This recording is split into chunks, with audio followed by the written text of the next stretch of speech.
Today we will discuss about the hip bone. The hip bone, it is the bone of the pelvis. The two sides of the hip bone both are united, and posteriorly there is a midline bone. It is the sacrum, and it is the forms the pelvis. So the side determination of the hip bone. Hip bone, it is formed by the three bones. Upper part, it is the ilium. Anterior and inferior parts, it is called the pubis, and posterior and inferior part, it is called the ischium. Always there is you have to put the cup shaped shallow groove. It is called the acetabulum. It lies on the lateral aspect. You have to keep the acetabulum on the lateral aspect. And the ischial tuberosity, this is the ischial tuberosity which lies on the posteriorly and inferiorly, and the iliac crest, it lies on the upper aspect, and it is ilium has a two surface. This is a iliac fossa, and the posteriorly this is a sacropelvic surface, and it lies on the medial aspect, while this is a gluteal surface which lies on the lateral aspect. It lies on the lateral aspect. So always you have to keep the acetabulum on the laterally. Anterior superior iliac spine, how to put into the anatomical position. From anterior superior iliac spine to the pubic symphysis, it lies into the one coronal plane, and pubis should be lies anteriorly and inferiorly. Ischium should be lies on the posteriorly and inferiorly. Ilium should be lies upwards, and the acetabulum which lies on the lateral aspect. So this is the right side of the hip bone. Now we will discuss about the ischium. Ischium has a two end, upper end. This is the upper end of the ischium, and it is merged with the acetabulum. So it is and it is also behind to the acetabulum. It is continuous as a ilium, and inferiorly the lower end, it is makes the caudal part of the ischial tuberosity. It is a three border. This is the anterior border of the ischium. This is the anterior border of the ischium, which makes the posterior boundary of the obturator foramen. It makes the posterior boundary of the obturator foramen. Here you can see this border. It is called the posterior border of the just from the posterior border, which is start from the ischial spine, and just about to the lower end of the greater sciatic notch, and then ischial spine, and then it becomes continuous downwards, and it makes the lateral margin of the ischial tuberosity. So this is a posterior border. Then the other border, which is called the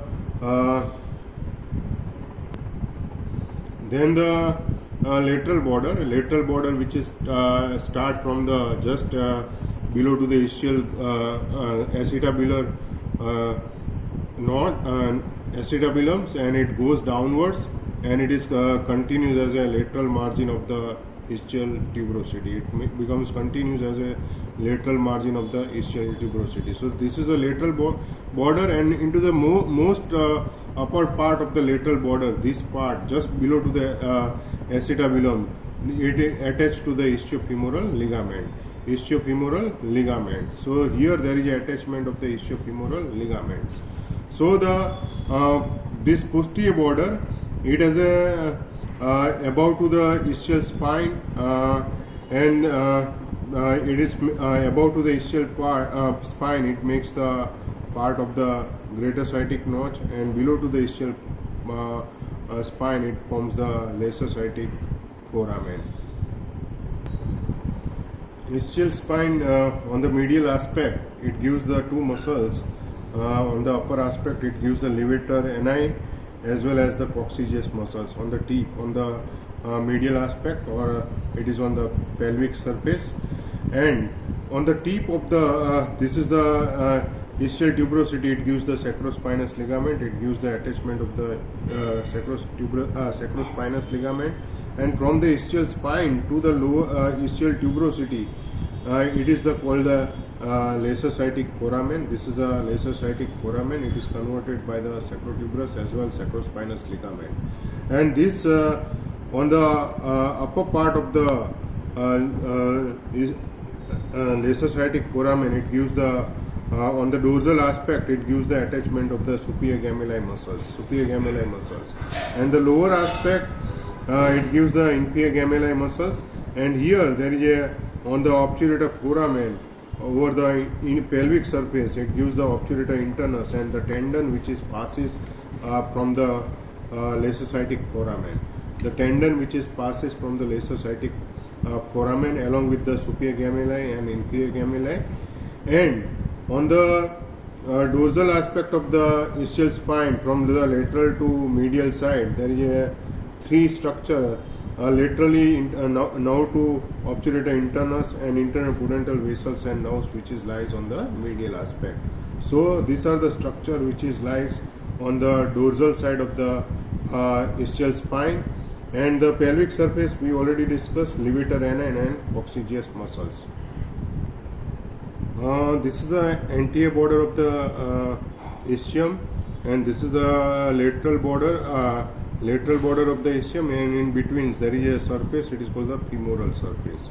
Between the lateral border and this is the posterior border, in between there is a surface, it is called the dorsal surface of the ischium. And between the anterior border and the posterior border, this surface, it is called the pelvic surface of the ischium. Now we will discuss about the femoral surface. The femoral surface most just anteriorly in front of the lateral borders, in front there is a one muscles which is attached. It is the quadriceps femoris muscles which is attached. Quadriceps femoris muscles attached. And also just near to the obturator foramen, this is the obturator foramen, there is attachment of the obturator externus muscles. And this obturator externus muscles which is converged, and it is the passes from this groove, and it makes the obturator externus, it is inserted on the greater trochanter, on the trochanteric fossa. Now we will discuss about the dorsal surface of the ischium. It is divided into the two parts by the groove, transverse groove, and the upper part of the transverse groove, it is a convex area, and it is mostly the structure passes from the greater sciatic foramen, mainly the piriformis, sciatic nerve, and the nerve to quadratus femoris. So the above to the transverse groove, the structure are the related on the dorsal surface of the ischium, which is by the piriformis, sciatic nerve, and nerve to quadratus femoris, and above it becomes continuous as a gluteal surface of the ilium. And below to the inside the transverse groove, the medial portions of the groove which passes the obturator internus muscles below to the piriformis, and on the lateral aspect of the groove there is a passes the obturator externus muscles. So medial this groove which passes just above to the ischial tuberosity and below to the acetabulum, there is a groove of the dorsal surface of the ischium. It is a lateral part, it lodges the external obturator externus, and medial part it lodges the obturator internus muscles. And below to this dorsal surface there is a ischial tuberosity. This is a ischial tuberosity divided into the by the transverse line, and this upper part it again divided by the oblique line. This is the oblique line, and the lower part which is divided by the vertical line into the lateral and medial area. The superior the upper part superolateral part, which is the attachment of the semimembranosus muscles, it gives the semimembranosus. So upper and lateral part, it gives the semimembranosus origin, and in upper part into the medial and the lower part of the upper part, it is the gives the biceps, long head of biceps and semitendinosus, and the lower part below to the transverse line there is a vertical line. The lateral part, it gives the hamstring part of the adductor magnus, and this is the medial part lower medial part, it is of subcutaneous. Whenever we can sit, it is directly touched to the grounds. You have to remember all these muscles which is attached to the ischial tuberosity, it is called the hamstring muscles, and it is also the muscles of the back of the thigh, and it is supplied by the tibial part of the sciatic nerve. Pelvic surface of the ischium.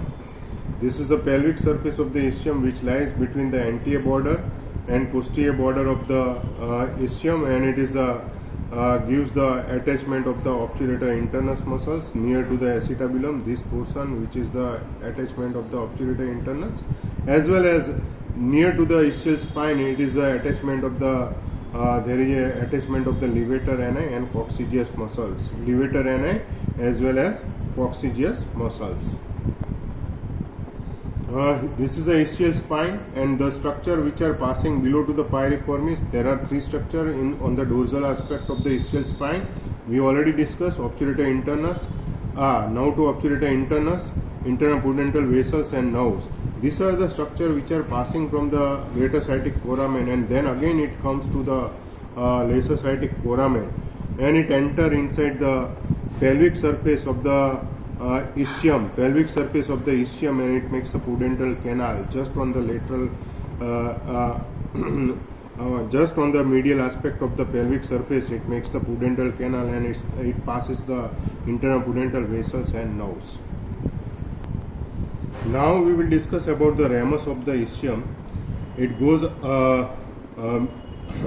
upwards and medially and forwards, and it has a two border, upper border and lower border. It has a two surface, pelvic surface and outer surface, and it becomes continuous as a ischiopubic rami.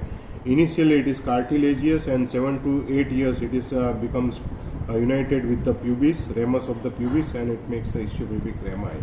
So the upper border, it gives the attachment of the obturator membrane, and the lower border which makes the it makes the subpubic angle. This is the lower border. Here you can see this is a subpubic angle. It makes the lower border which makes the subpubic angle, and it attachment of the pollice fascia and fascial arta. It attachment of the pollice fascia and fascial arta. So this is the upper border. It gives the obturator membrane, and lower border it gives the fascial arta, and there is a pollice fascia which is attached. It has a two surface, inner surface, or it is called the pelvic surface, and it is a outer surface. Outer surface mainly from it gives the muscles of the adductor group of the adductor compartment of the muscles which is attached. Mainly from below to upwards, it is attachment of the gracilis. It is the attachment of the gracilis. Then the adductor brevis, adductor magnus, and obturator externus muscles, which is attached on the outer sides, which is attached on the outer side of the ramus of the ischium or ischiopubic rami. So the gracilis, then adductor brevis, adductor magnus, and the obturator externus muscles which is attached.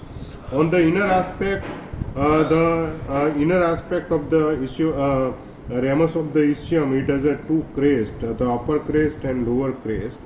Upper crest, it gives the attachment of the superior layer of the urogenital diaphragm, and inferior crest, it is the attachment of the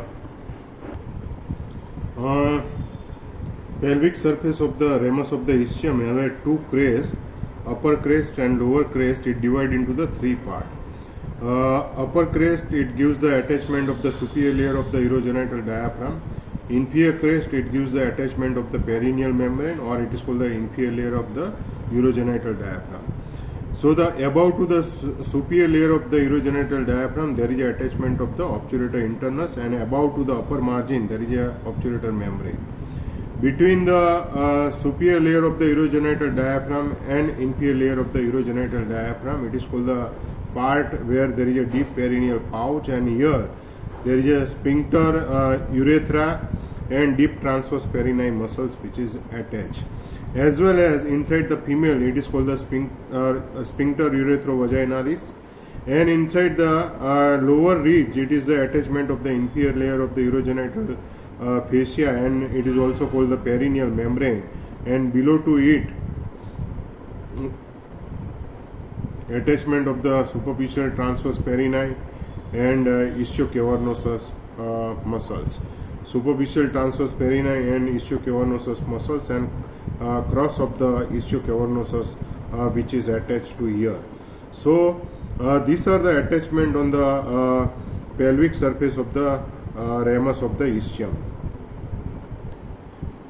So from the ramus of the ischium, from above to downwards, if we consider attachment, the first, it is the above to downwards, it is the obturator membrane, then obturator internus, then superior layer of the urogenital diaphragm, then the deep transverse perineum as well as sphincter urethrae inside the deep perineal pouch, then the perineal membrane, then superficial transverse perineum and cross of the penis or ischiocavernosus muscles, and below to it there is a pollice fascia, most outer, and the most outer margin, lower margin, it is the attachment of the fascial lata. Now we will discuss about the pubis. It lies ventrally and it is ventrally and medially to the ileum as well as ischium. It is the small and it contributes the 1/5 part of the acetabulum as compared to the ileum and ischium. It has a 3 part. This is called the body of the you have to draw the line. This is called the body of the pubis. This is called the superior ramus of the pubis, and it is called the inferior ramus of the pubis. The body of the pubis here, it has a 3 surface. This is called the medial surface or symphysial surface. It is articulated with the opposite side of the hip bone, and it makes a secondary cartilaginous joint, and it is covered by the hyaline cartilage. So this is the medial surface of the body of the pubis. It has a anteriorly, it is called the femoral surface. It is called the femoral surface, and it is at the outer side there is a one tubercle on the just laterally, it is called the pubic tubercles. So between the this is called the upper border. From the symphysial surface to the pubic tubercle, it is called the upper border, and here there is a attachment of the adductor longus muscles, and rest of the part of the it is attachment of the gracilis, adductor brevis, and obturator externus muscles, or adductor group of the adductor compartment of the muscles. So this is the pelvic surface of the body of the pubis. It gives the anterior fiber of the levator ani muscles. And it is also related with the infralateral surface of the urinary bladder, and in between there is a bladder and the body of the pubis, there is a subpubic fat which is lies. Now we will discuss about the structure attached to the pubic crest. From the medial side of the pubic symphysis to the pubic tubercle, this part, it is called the pubic crest, and this pubic crest gives the attachment of the fascial lata. It makes the anterior wall of the rectus sheath.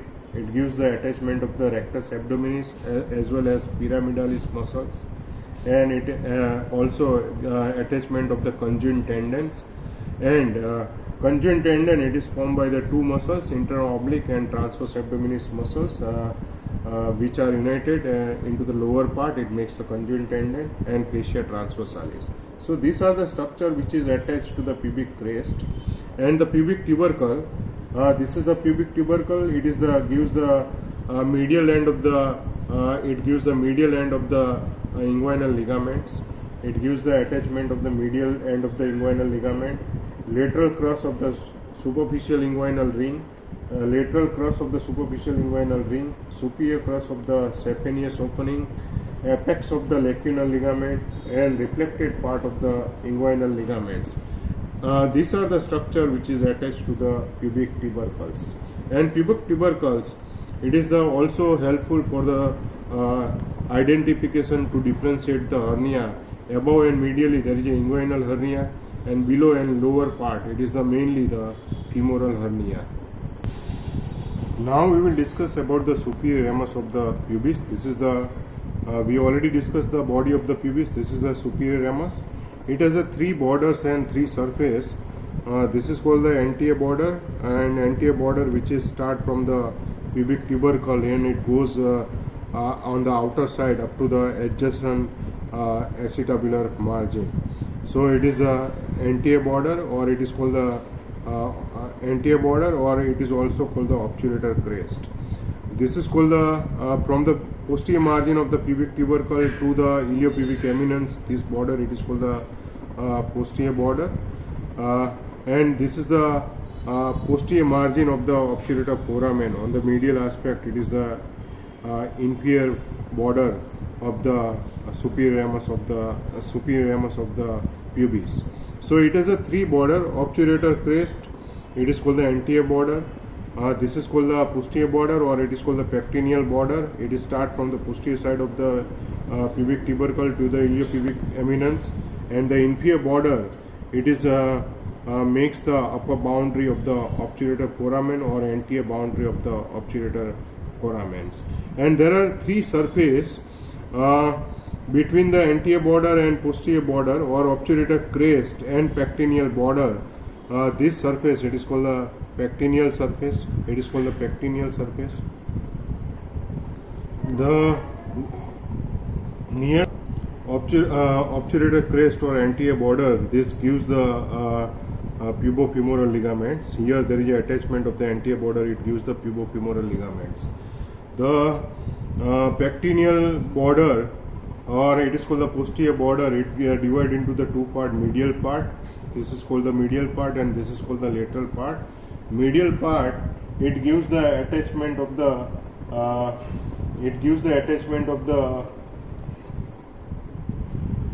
medial part, it gives the medial part of the pectineal line or posterior border, it gives the attachment of the lacunar ligaments.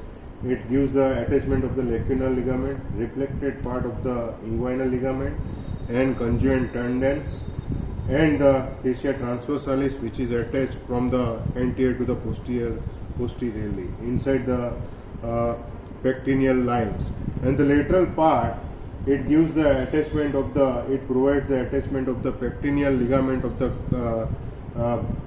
pectineal ligament of Cooper and pectineus muscles, and fascia covering to the it.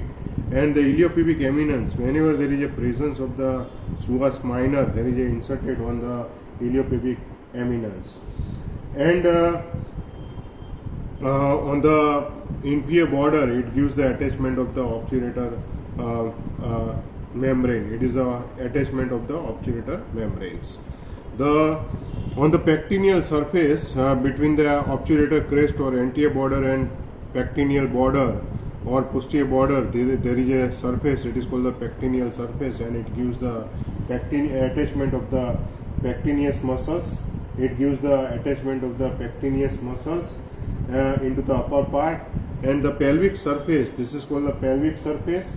There is a no attachment, it is covered by the peritoneum, and it is the subperitoneal. There is a passing of the obliterated umbilical artery, and laterally there is a vas deferens, and inside the female it is passes the round ligament of the uterus.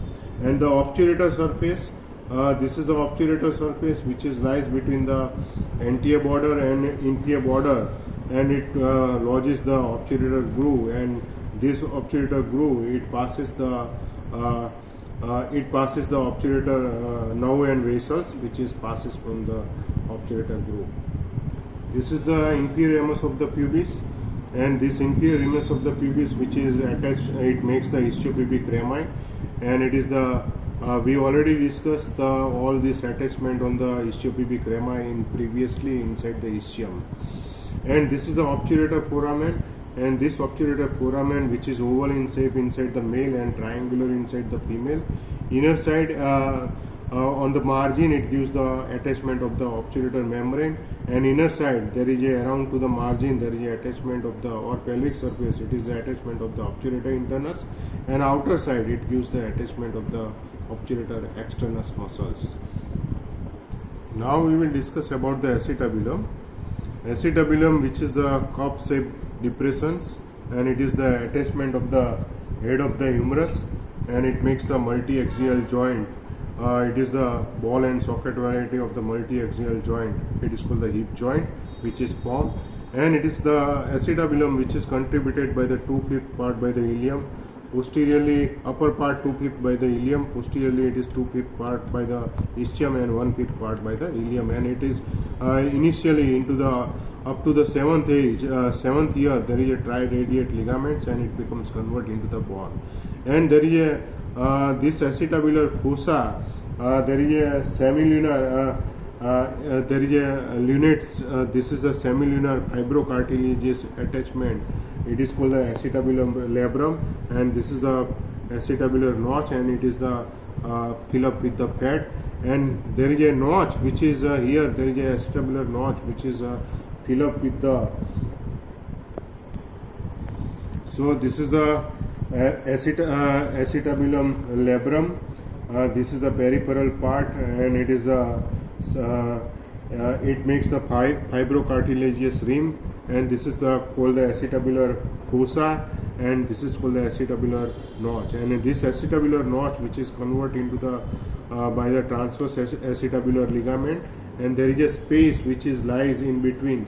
There is a space which is lies, and this transverse below to the transverse acetabular ligament, there is it passes the branches of the medial circumflex femoral artery, as well as the branches of the obturator artery through the ligamentum teres, which supplies to the hip joint. The hip bone have a 3 primary center, one for the ilium, one for the ischium, and one for the pubis, and there are many secondary centers, and all this this is about to the hip bone. Hope you enjoy the lecture of the hip bone. And in first lecture we discussed the ilium, and second lecture we discussed the pubis and ischium.